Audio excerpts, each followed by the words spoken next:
Hi, I'm Kristie Batten. I'm joined today by Ashley Zumwalt-Forbes, who is the Deputy Director, Batteries and Critical Materials from the US Department of Energy. Ashley, thank you for joining me today. Thanks for having me, Kristie. You spent many years working in the private sector. What made you take on a role with the US government? So 18 months ago, I had a daughter, and I do find that it very much changes your worldview. So I'd spent the last 5 years really focused on mergers and acquisitions and getting mines up and running. Incredibly passionate about the critical materials supply chain, and really saw the focus that both the US government and international governments have on the critical materials space, and really just viewed that as an opportunity to serve my country. There's never, my specific skill set is not often needed by a government. And so when I saw this opportunity come up, I really jumped out of it, and it's been exciting. It's been very different than the private sector, and certainly an incredible learning opportunity. Tell me a little bit more about the role and its main objectives. First off, the title of my role is Deputy Director for Batteries and Critical Materials. I sit within the Department of Energy in the Office of Manufacturing and Energy Supply Chains. So that is a very long way of saying, really the core objective is across 4 pillars. So manufacturing, supply chains, workforce, and then effectively this analytics backbone. And so the purpose of this office was set up to deploy bipartisan infrastructure law and Inflation Reduction Act capital, so Bill and IRA capital. Specifically within the group that I oversee, there's about $6 billion worth of grant funding, specifically focused on battery processing and battery manufacturing, and then picking back up on the back end, recycling materials to get those back into feedstock into the supply chain.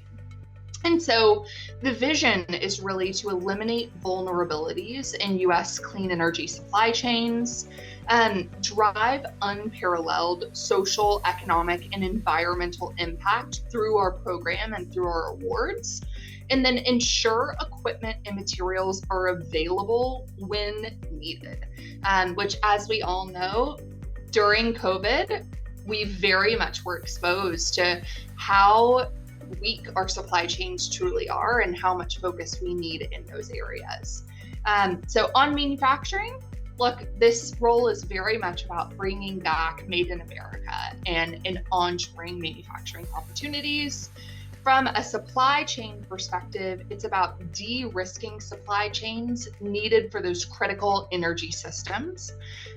Workforce, look, it is no surprise. I always reference a study that came out of WASM, but even to my American friends, I love to fly the WASM flag, but it's no secret that, if we are able to build out this entire supply chain, there needs to be a tremendous training and reskilling effort in the workforce.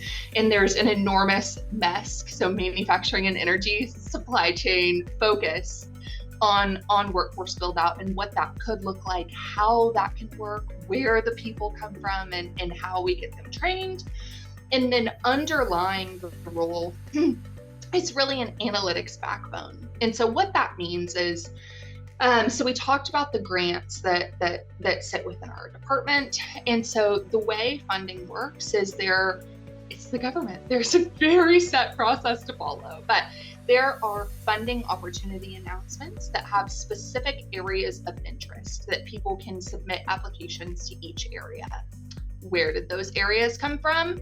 Analytics backbone. And so what that means is the team analyzed the entire supply chain, identified areas that the US deems as critical to deploy capital into. We made round 1 awards last year. So in 2023, effectively redid those efforts, plugging in round one awards and said, what are we missing? Like, what do we still need? And we released those areas as AOIs for round two. So we're currently in the round two process now.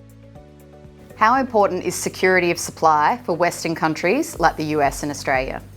The $20 billion of capital that sits within MESC, so within the Office of Manufacturing and Energy Supply Chains, is focused specifically on what you referenced. This is of critical importance. And so you can see kind of as we step across this step-up charts, on the very left, we have tax credits and rebates. The next segment is batteries and critical minerals. So that's my team. Next is EV manufacturing conversion. What that is capital available to folks who have production facilities for ICEs to retool and reskill to go to EV manufacturing. Workforce, DPA heat pumps, that's Defense Production Act heat pumps. A lot of cool acronyms working in the government. And so that's really that total of $20 billion. So $20 billion is the total amount to be invested. $2.8 billion has been invested to date in batteries and critical materials. Importantly, these grants have to have private funding matches. So our grants, we have to have at least 50% of the capital coming from the private sector. We view that as a way to de-risk the investments, a way to ensure folks have skin in the game and are really throwing their shoulder into the effort. And also just a great way to further catalyze investments, create jobs, and really establish infrastructure. Prices for critical minerals like lithium and nickel have deteriorated in recent months, leading to mine closures and project delays. How does this exacerbate the race to secure supply as the energy transition ramps up? So a lot of focus on what happens as energy transition ramps up. And so what I'd like to point to is the investments that were made during round one of the bill, so bipartisan infrastructure law. The whole name is 40207 B&C round one. So during that process, we awarded $1.9 billion of government funding. What you're seeing up at the top, people always point out, like, you said you deployed 1.9 billion, like, how are you getting to 5.8? Like, that, the math is not mathing, but it's 1.9 billion from the US government coupled with the private sector match. So I said at least 50% had to be coming from the private sector. So across these 15 investments that we made in round one, we catalyzed over $5.8 billion of public and private investment.